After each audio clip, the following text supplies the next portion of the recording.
আগের ক্লাসে আমরা ওহমের সূত্র পড়েছিলাম। আজকে জানবো ওহমের সূত্র থেকে রোধের ধারণা।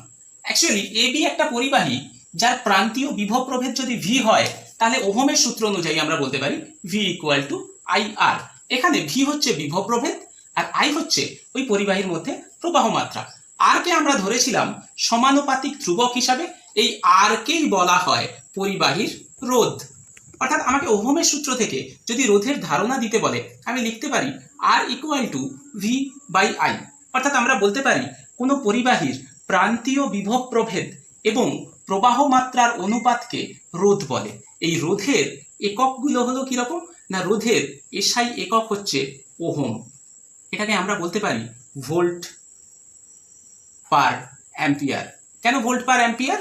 না, ভি এর একক ছিল ভোল্ট, আই এর একক অ্যাম্পিয়ার, তাহলে ভোল্ট পার অ্যাম্পিয়ার হিসাবেও রোধকে আমরা দেখাতে পারি, যেখানে দুটোই হচ্ছে এসআই পদ্ধতির একক।